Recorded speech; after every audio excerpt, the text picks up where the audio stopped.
Programa Fé Perfeita. Não haverá outro Calvário a resgatar sua vida.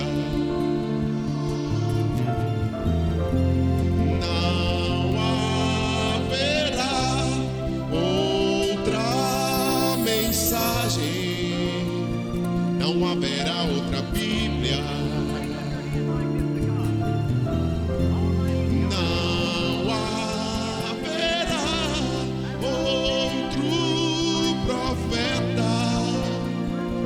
Te mostrar a saída.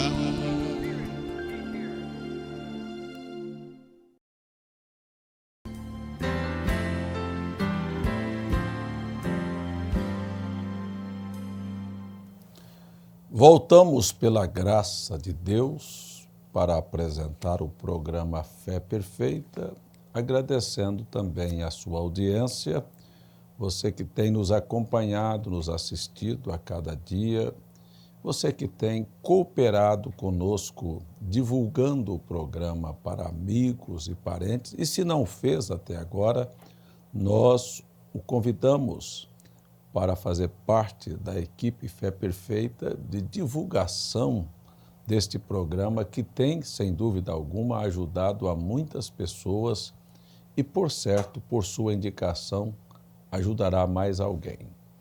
Nós estamos estudando o livro de Gênesis, é o livro princípio, é o livro raiz, é a origem de todas as coisas. E tudo que nós temos na sociedade contemporânea, neste dia presente em que nós vivemos, tem seu princípio, tem seu início lá no livro de Gênesis.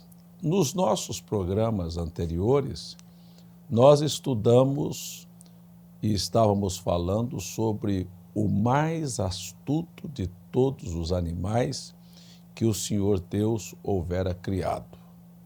É a serpente, não é o chimpanzé. O elo mais próximo da raça humana não é o chimpanzé, de onde a ciência equivocadamente quer atestar que o homem é um produto da evolução que saiu de um primata e chegou a ser o que você é hoje. Até quando falo sobre isso, me lembro de uma experiência que um dos nossos irmãos teve na sua juventude ainda, quando era estudante, quando surgiu esta teoria. Então, eles tiveram um embate dentro da sala de aula com o professor. Ele, sendo cristão, ele defendia os princípios da Bíblia. E o professor dizia que o homem tinha sido uma evolução de um macaco. E aquele irmão, então, depois de longa discussão, aluno e professor, ele virou para o professor e disse: vou concordar com o senhor. O homem veio do macaco. Então, a sua mãe foi a última que desceu da árvore e andou de 4 pés. Aí o professor não gostou. Muito bem. A verdade é que nós não viemos de macaco, mas a verdade é que existia entre o homem e o chimpanzé, isto a ciência não sabe, um animal cognominado aqui na Bíblia de a serpente, que não é o ofídeo que nós conhecemos, não é a cobra que nós conhecemos. Ela andava ereta como o homem, ela tinha todas as semelhanças do homem. A única diferença entre o homem e a serpente é que ela não tinha alma, esta semente oriunda de Deus. Ela era um animal como os outros animais. Deus a aperfeiçoou e fez a sua obra-prima, o homem.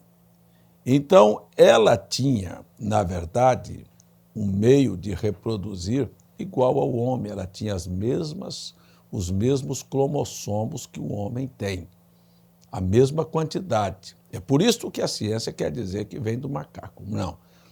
A serpente tinha todas as qualidades para se reproduzir. E ela, então, insuflada, inspirada pelo diabo, veio e conversou. Preste atenção que se a serpente não falasse normalmente, a Eva teria tomado um susto quando ela falou com ela, teria corrido e disse: Adão, olha, a serpente está conversando aqui. Mas nada, foi tão normal. Por quê? Porque ela falava, porque ela andava ereto, porque ela tinha as semelhanças do homem. Com uma distinção, não tinha alma, e você vai ver que era mais corpulento, muito maior, sua musculatura. Você sabe que é daí que se origina os gigantes na terra. Então, nós estamos aqui olhando isto de frente. Na verdade, o pecado original não foi comer um fruto. Comer, na Bíblia, ele representa, vou mostrar para você, aqui neste caso, um ato de sexualidade.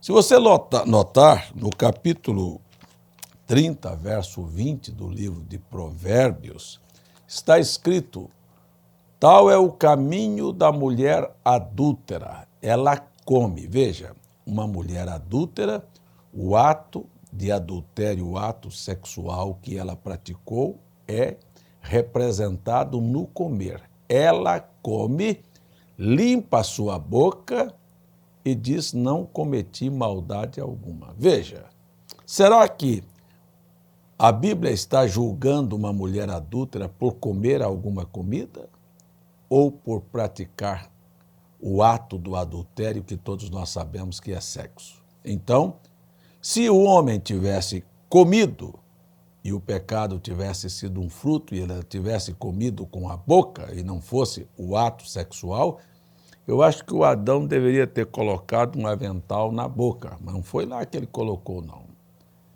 Então, nós vemos que quando ele praticou este delito, antes que Adão viesse a comer com a sua mulher, na linguagem da Bíblia, do fruto proibido, a serpente já havia feito isto com Eva. Então, eu quero dizer a você que o pecado original começou com um ato sexual, com o desvirginamento de Eva, com uma gota de sangue que se rompeu do seu ímen, e eu quero falar aqui para você. Será que você que estuda a Bíblia sabe me dizer por que Deus exige sangue para a remissão do pecado? Ou por que a Bíblia diz que sem derramamento de sangue não há remissão de pecados? Gostaria de continuar te fazendo uma outra pergunta. Você sabe por que Jesus veio de um nascimento sem sexo? Você sabe por que Jesus derramou o seu sangue? Então, estas perguntas nos remetem de volta que o pecado original foi sexo, que uma gota de sangue foi derramada e que agora veio um sem sexo que vai derramar seu sangue para pagar o pecado da humanidade. É por isto que tinha cordeiros, bodes e pombos derramando sangue, apenas como figura de que um dia Deus pagaria a dívida da humanidade, e pagou com o seu próprio sangue, sangue puro, sangue imaculado, sangue sem pecado. Preste atenção que todos os que vieram através da via sexual são pecadores. Salmos 51, verso 5. O salmista diz: em pecado fui formado, em iniquidade me concebeu a minha mãe. Olha, quando aqueles espermas nadaram para encontrar o óvulo de sua mãe, ali estava você, um pecador. Jesus veio sem a participação do sexo para ser salvador. Se ele viesse e fosse um pecador não pode salvar outro pecador. Ele nasceria dentro da raça humana caída de Adão. Mas ele é o último Adão, que como o primeiro Adão não veio através de sexo, Jesus também não veio através do sexo. E veio para pagar o preço que o nosso pai Adão, não é? De maneira consciente, porque tudo isto é figura, são sombras. As pessoas param e não podem olhar a Bíblia como ela é.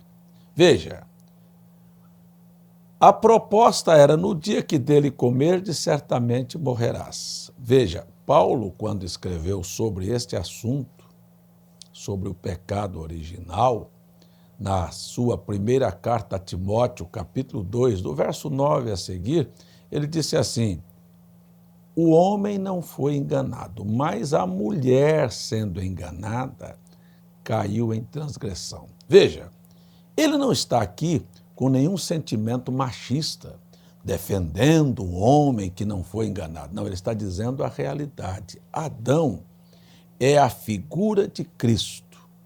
E Cristo jamais cairia.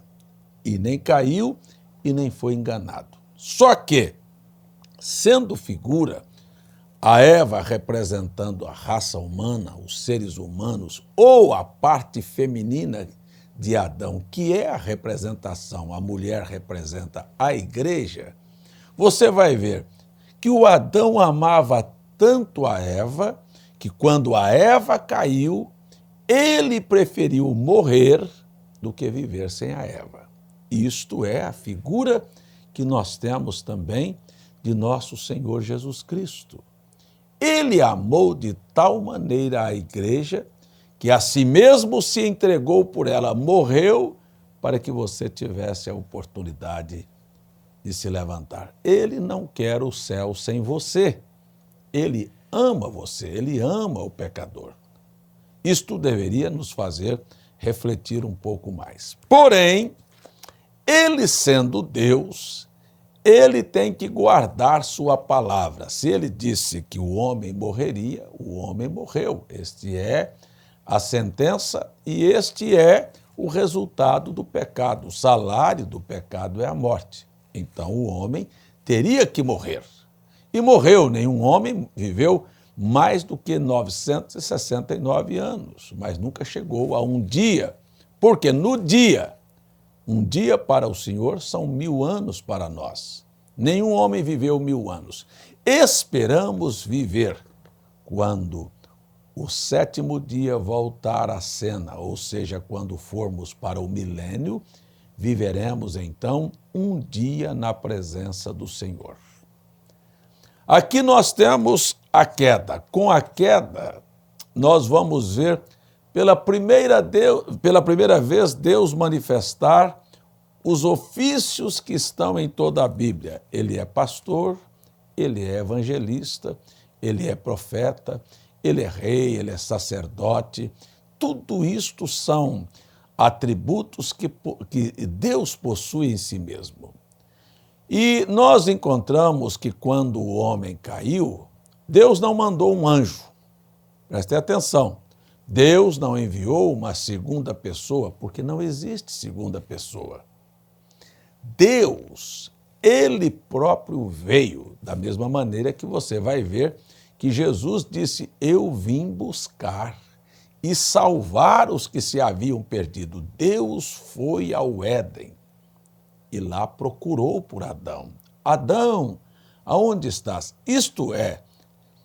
Isto não quer dizer que Deus não sabia onde Adão estava, mas ele fez assim para mostrar que um dia ele seria semelhante aos homens, na mesma condição que às vezes uma pessoa esconde e o outro não sabe onde está escondido.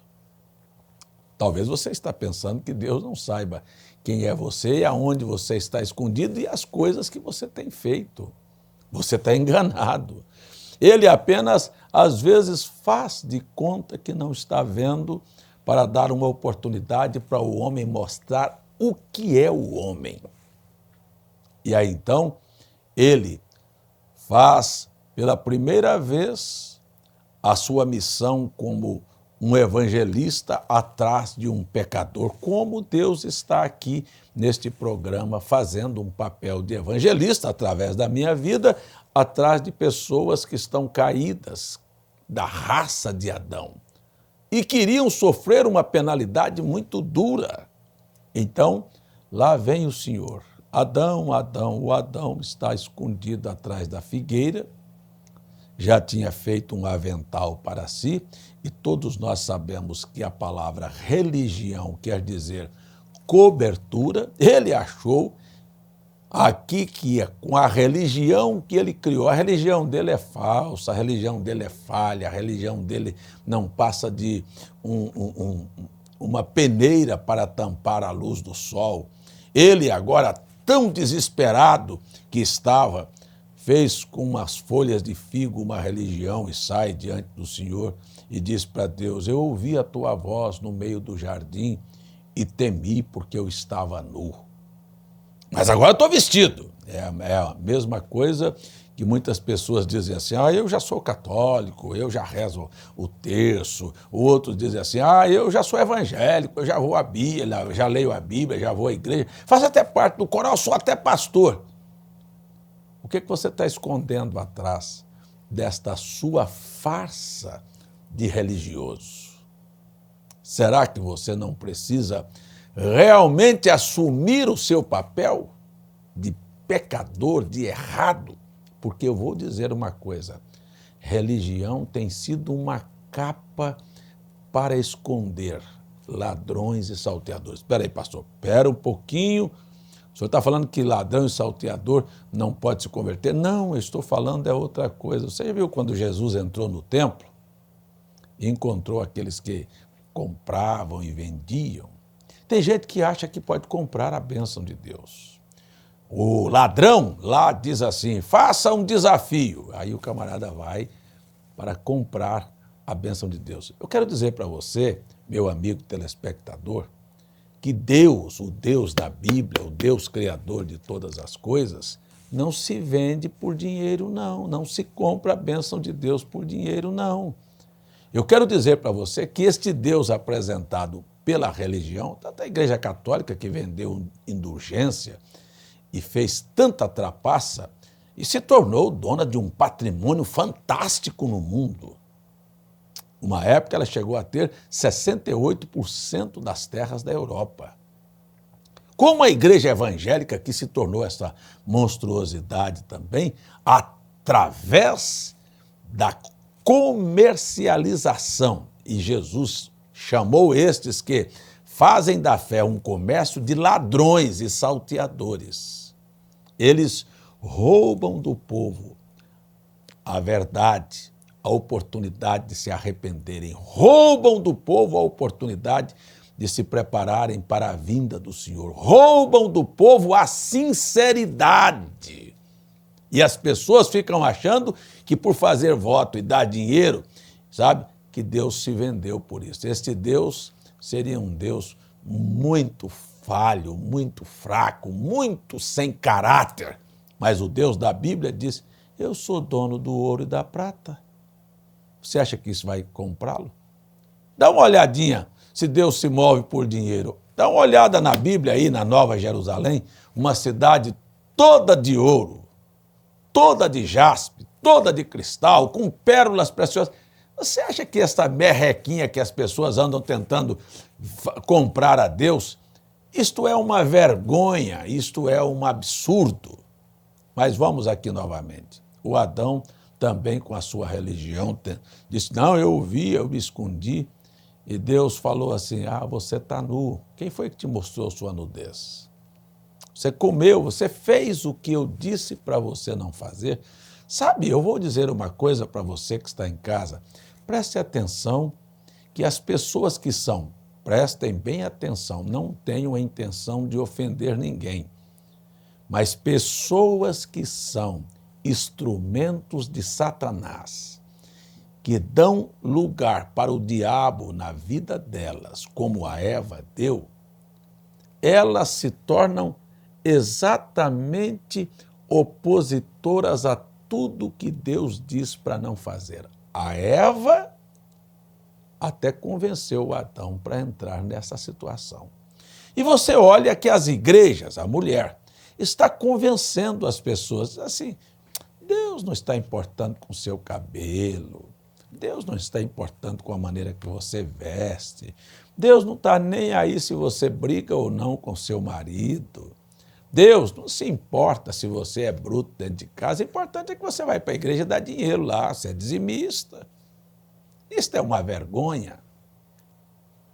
Este é o comportamento que a Eva, a igreja, tenta trazer para as pessoas. Olha, o importante é que você faça parte do nosso grupo.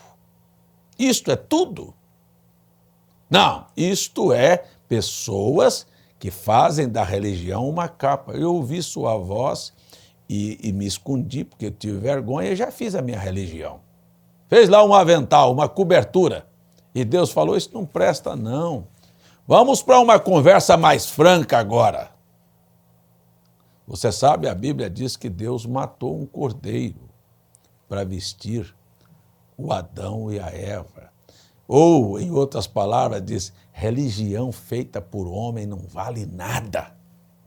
Olha, precisamos do sacrifício vicário de Cristo no Calvário, precisamos de uma fé genuína, precisamos nos submeter a Deus, ou então vamos cair nessa situação. Eu digo assim e repito mais uma vez, as pessoas usadas por este espírito do diabo, elas não fazem questão, muito pelo contrário, elas são opositoras.